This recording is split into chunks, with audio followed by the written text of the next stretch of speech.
Meu querido, minha querida, seja muito bem-vindo, muito bem-vinda ao programa Destaques Teológicos. Eu sou o professor Alexandre Faria e nós estamos aí mais um encontro abençoadíssimo para a gente destacar pontos teológicos na Bíblia para abençoar a nossa vida. Quero dizer a você que é um privilégio poder ocupar esse espaço na sua vida nesse momento e, ao mesmo tempo, ter você acompanhando este canal. Peço a você que você se inscreva no canal, que você clique lá no sininho para você receber as notificações. Toda terça-feira, às 20 horas, é colocado um novo vídeo e aí você pode acompanhar, você pode estar junto e aprender e a gente vai crescendo na graça de Jesus Cristo. Quero dizer a você que se você é evangélico, se você não é evangélico, ou se você é de uma outra religião, você está convidado a participar desse programa também.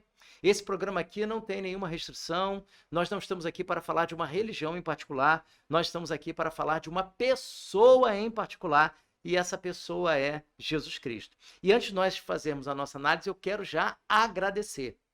Por quê? Porque no nosso primeiro programa nós lançamos o desafio das pessoas que, porventura, quisessem nos ajudar doando um Pix, uma transferência, uma oferta de R$ 50. E eu quero dizer a você, em nome de Jesus, que nós já recebemos algumas ofertas que já estão abençoando na confecção desse programa.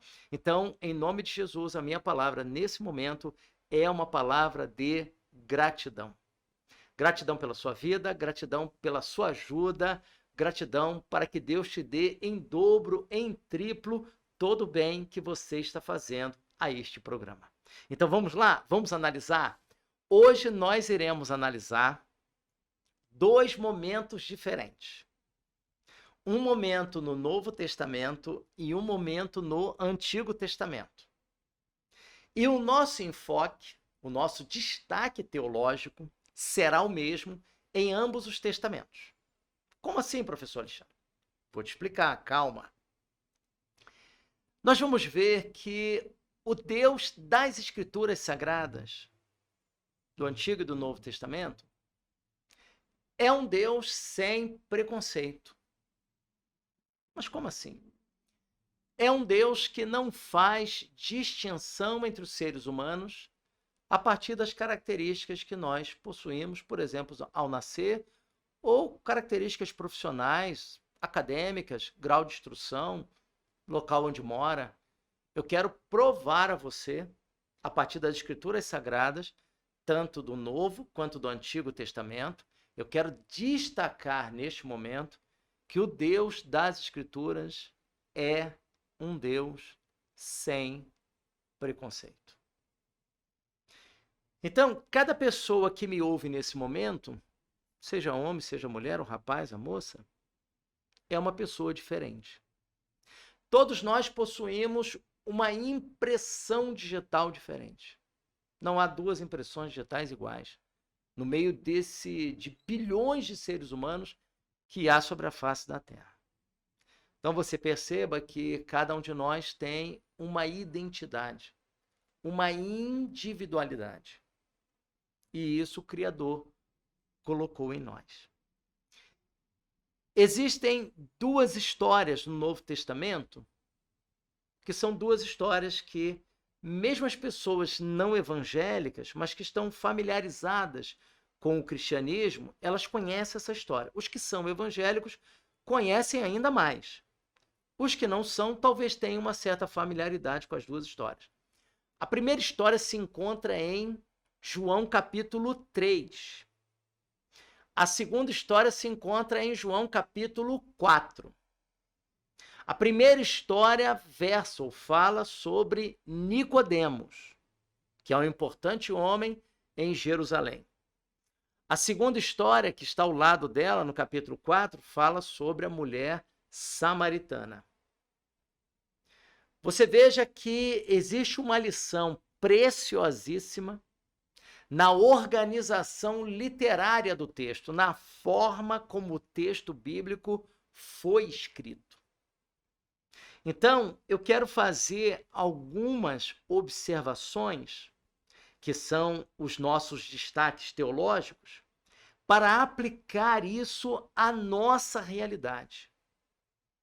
E para que você conheça um pouco mais, não só qual é o Deus verdadeiro.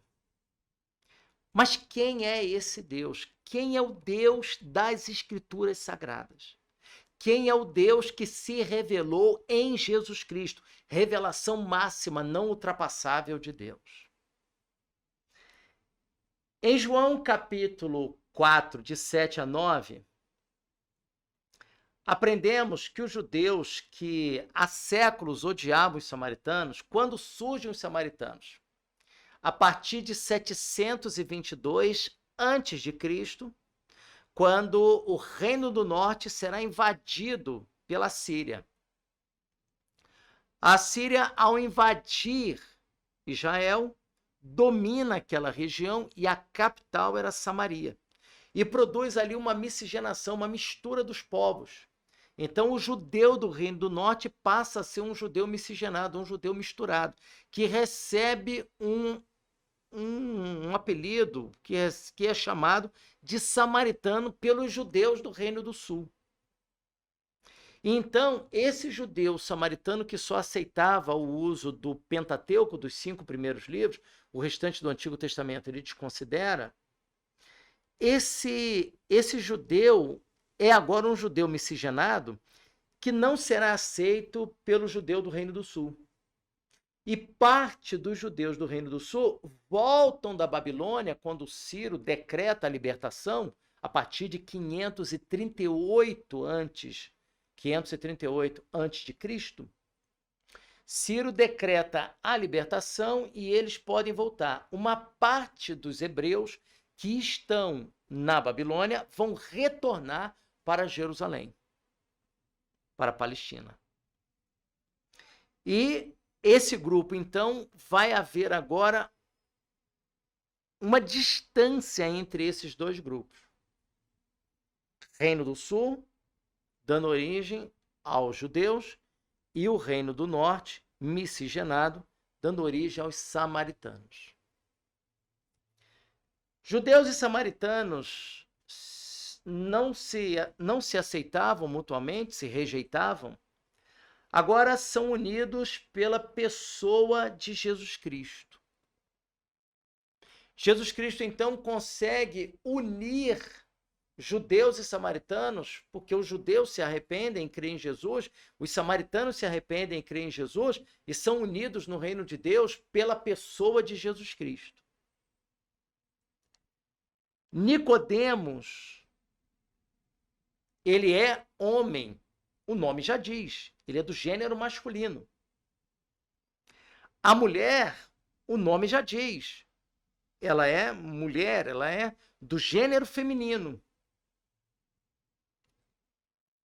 Ele é judeu, ele é oriundo do Reino do Sul, considerado de sangue puro. Ela é samaritana, ela é miscigenada a partir da invasão da Assíria. Ele era aceito ética e moralmente naquela sociedade, porque ele é um mestre. Ela era uma mulher que vivia uma vida dissoluta. Ela era considerada uma mulher de moral duvidosa, uma mulher que já havia tido 5 maridos e o que tinha agora não era seu.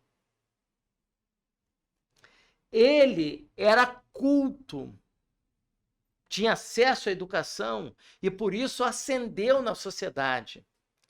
Ela era inculta, ela era indouta, ela era uma pessoa não letrada, possivelmente sequer alfabetizada. Ele era rico, a 4ª maior fortuna de Jerusalém. Ela era pobre, usava um tanque construído por Jacó e sua família, que era um tanque comunitário. Ele frequentava as mais altas rodas da socialite de Israel. Ela, companheira dos párias, companheira dos pobres. Ele tem o seu nome citado, ele tem uma identidade, ele é Nicodemos. Ela não tem um nome, Ela não tem identidade. Ela é um exemplar do gênero feminino. Ele é judeu, tem um nome. Ela não tem nome. Ela é samaritana. Ela é rejeitada socialmente. Ela é uma judia miscigenada, que só fazia uso dos 5 primeiros livros do Antigo Testamento e ainda assim com ligeiras modificações. Não possuía um nome, não tinha uma identidade. Ela é apresentada apenas como um exemplar do gênero feminino. Eu pergunto a você, por que na narrativa de João, por que João, na hora em que escreve o Evangelho, coloca os 2 casos, um ao lado do outro? Ele no capítulo 3, ela no capítulo 4. Isso é por acaso? Não, senhores. Isso há uma intenção. Os 2 são 2 exemplos diametralmente opostos. Ele é tudo que ela não é, e ela é tudo que ele não é. Para mostrar que o Jesus das Escrituras Sagradas é um Jesus sem preconceito. Então, Jesus não avalia você pelo endereço de onde você mora. Jesus não avalia você pelo carro que você possui. Jesus não avalia você pela formação acadêmica. Jesus não avalia você pela quantidade de vezes que o seu passaporte foi carimbado, pelo número de vezes que você já esteve no exterior. Jesus não avalia você pela qualidade do seu cartão de crédito. Se ele é Mastercard ou se ele é um cartão Black, se ele é um cartão poderoso e ilimitado. Jesus não avalia se você está empregado, desempregado, se você está enfermo, se você está com saúde, se você é da iniciativa privada, se você é funcionário público, se você é homem, se você é mulher, se você é alto, baixo, gordo, magro, branco, negro, se você está empregado ou desempregado. Jesus não avalia isso. Em Deus, o Deus revelado por Jesus, não tem preconceitos. Então, nessa passagem, ela revela, através dos destaques teológicos que foram colocados aqui, que o Deus apresentado nas Escrituras, especialmente no Novo Testamento, é um Jesus sem preconceito. Agora, vamos ao exemplo do Antigo Testamento. Eu disse no início que havia um exemplo no Antigo Testamento. Você vai abrir a sua Bíblia, se você puder nesse momento. Se você não puder, você acompanha sem problema algum. Mas continue prestando atenção. Nós vamos agora a 2 Reis, capítulo 4. 2 Reis, capítulo 4. 2 Reis, capítulo 4, mostra 2 experiências interessantíssimas que seguem a mesma direção. A primeira experiência, 2 Reis 4, de 1 a 7, e a segunda experiência, 2 Reis 4, de 8 a 10. 2 experiências que, à semelhança da primeira, são diametralmente opostas, para mostrar a você que o Deus revelado no Novo Testamento é o mesmo Deus revelado no Antigo Testamento, e ele age, e ele olha para a criatura, para a criação, sem qualquer tipo de preconceito. Então, nessa história, tem a vida do profeta Eliseu. Eu fiz aqui uma pequena síntese do ministério de Eliseu. Elias exerceu um ministério que foi anterior ao ministério de Eliseu, de completa submissão a Deus. Elias exerceu um ministério de cerca de 24 anos anterior a Eliseu. Eliseu é sucessor de Elias. Elias profetizou durante o governo do rei Acabe, que governou o reino do norte durante 22 anos, de 874 a 853 a.C. E durante o reinado de Acasias, filho de Acabe, que governou Israel durante 2 anos, de 853 a 852 a.C. Eliseu, sucessor de Elias, exerce um ministério que tem duração de 50 anos. Meio século. Durante meio século, Eliseu esteve pregando no Reino do Norte, reino esse que nasce em 931, com a morte de Salomão, E é destruído em 722. 210 anos sem largar a idolatria da cachaça uma só vez. Então, ele não largou essa cachaça que era a idolatria. Nem um minuto sequer. Nasce em 931 debaixo da idolatria e morre em 722 debaixo da idolatria. 210 anos sem largar a idolatria. E durante esse período, Eliseu exerce um ministério de 50 anos, que nós podemos definir Eliseu como um homem entregue nas mãos de Deus. O ministério de Eliseu vai de 852 até 841. E depois, de 841 até 814, e de 814 até 798. Então, o ministério de Eliseu é de 852 até 798 a.C. O que nós temos nessas duas histórias? Para a gente concluir. Nós temos duas famílias. Segundo Reis 4, de 1 a 7, tem uma família monoparental. O que é uma família monoparental? Só tem a mulher. O marido havia morrido, ela agora é viúva e tem 2 filhos. E ela está com uma dívida que nós não sabemos quando surgiu. Se foi durante o período de enfermidade do marido, quando o marido, antes da enfermidade, depois do marido ter morrido, nós não sabemos em que momento houve a dívida. Mas essa mulher contraiu uma dívida e o credor está vindo constantemente ameaçando ela de levar os seus 2 filhos. Então ela é uma mulher que já havia perdido o marido, era viúva, e agora corre o risco de perder os 2 filhos. Essa mulher vai recorrer a Eliseu, o 4, de 1 a 7. Em 4, no mesmo capítulo, na sequência de 8 a 10, eu tenho uma outra família, só que agora não é uma família monoparental, é o contrário, é uma família que não tem filhos. É uma família muito bem abastada, a mulher dá a ideia ao marido de preparar um quarto na parte de cima para acomodar Eliseu, então Eliseu, quando ia a Sunem, ficava hospedado na casa dessa família. A primeira família é uma família pobre, a segunda família, 4 de 8 a 10, é uma família rica. A primeira família da mulher é uma família que está endividada e a outra família é uma família que está com abastança, que está com dinheiro sobrando, a ponto de preparar um local para Eliseu ficar. Na primeira família, ela tem 2 filhos, na segunda família, não tem filho. Na família pobre, não tem mais a presença do marido, na outra tem a presença do marido. Então você observa que são 2 famílias com perfil sociológico totalmente diferente, vivendo momentos históricos totalmente diferentes. A situação da primeira família é dramática do ponto de vista financeiro, não tem para onde correr e corre o risco de perder os 2 filhos. Mas mesmo no meio da idolatria, as 2 histórias revelam que havia gente que crê naquele lugar. Então, independente do lugar onde você esteja, onde não tenha ninguém que seja crente, ninguém crê, ninguém da família, ninguém do trabalho, nenhum conhecido, mas ainda assim você e eu podemos crer, porque nesse texto mostra que no meio da idolatria no Reino do Norte, 2 famílias que criam, mesmo tendo problemas. Problema da primeira, um problema financeiro. Problema da segunda, a ausência de um filho na casa. Eliseu ouve a súplica da primeira mulher, que é um problema totalmente diferente, que é um problema financeiro. E ouve a necessidade da segunda mulher, que é a necessidade de uma criança. Vai nascer um bebê naquela casa, essa criança vai vir a falecer, Eliseu vai orar sobre ela e ela vai ressuscitar, porque Deus vai abençoar.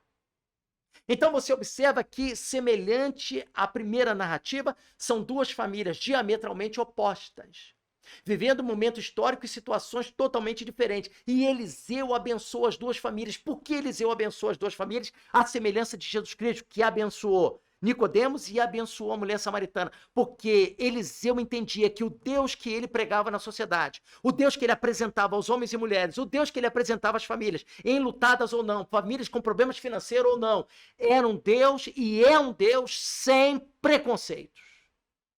Então Deus não olhou para a primeira família a partir do ponto de vista financeiro, não, senhores. Deus não olhou para a segunda família também a partir da situação financeira, não, senhores. Deus não abençoou a primeira família porque tinha uma criança, senão não abençoaria a segunda porque não tinha uma criança. Não! Deus olhou para as 2 famílias com um olhar de misericórdia, entendendo que o problema de uma era diferente do problema da outra, mas as 2 possuíam a mesma necessidade, a presença de Deus em suas vidas. Então eu deixo esse destaque teológico para você em nome de Jesus. O Deus apresentado nas Escrituras Sagradas, tanto no Novo quanto no Antigo Testamento, é um Deus sem preconceito, que não olha para os homens, para as mulheres, a partir do estereótipo, a partir daquilo que é o exterior, da roupa, do penteado, do lugar onde você frequenta. Não. Deus olha para você a partir do seu coração e da necessidade que você possui. Há um coração quebrantado, não desprezarás, ó Deus. Que o Senhor te abençoe nesse momento. Que o Senhor conceda graça ao teu coração. Que essa palavra sirva como estímulo para que você possa ler a Bíblia, entendendo que Deus não olha para o ser humano a partir do exterior, mas a partir do coração. Eu quero agradecer a sua presença aqui conosco. E quero te pedir mais uma vez que você nos ajude. Aqui no canal, aqui embaixo, tem aqui um destaque para você nos ajudar, que tem o nosso Pix. destaques@prontomeio.com. Prontomeio, tudo junto, .com. E você pode nos ajudar. Nós estabelecemos um valor que é um valor igual para todas as pessoas, porque também não fazemos distinções. Então, nós estamos pedindo ajuda de você que está nos assistindo, um valor de R$50, para que você possa nos ajudar a manter esse programa de pé e para que possamos desenvolver outros trabalhos. Se você sentir no seu coração, professor Alexandre, esse programa me abençoou, eu quero ajudar mais ainda, fique à vontade e nos ajude, nós precisamos de ajuda. Eu quero pedir a você que se inscreva no canal. Toda terça-feira, às 20 horas, sai um vídeo novo. Se você tiver inscrito ou inscrita, vai te avisar. E mais, compartilhe com seus amigos. Compartilhe com pessoas que você conhece. Nesse canal, mesmo que você não seja de uma igreja, se você está afastado, se você é de outra religião, não tem nenhum problema. Você é meu convidado, minha convidada, para estarmos aqui estudando a Bíblia, percebendo os destaques teológicos e trazendo lições para nos ajudar no dia a dia. Que Deus te abençoe, te dê uma semana maravilhosa, em nome de Jesus. Amém.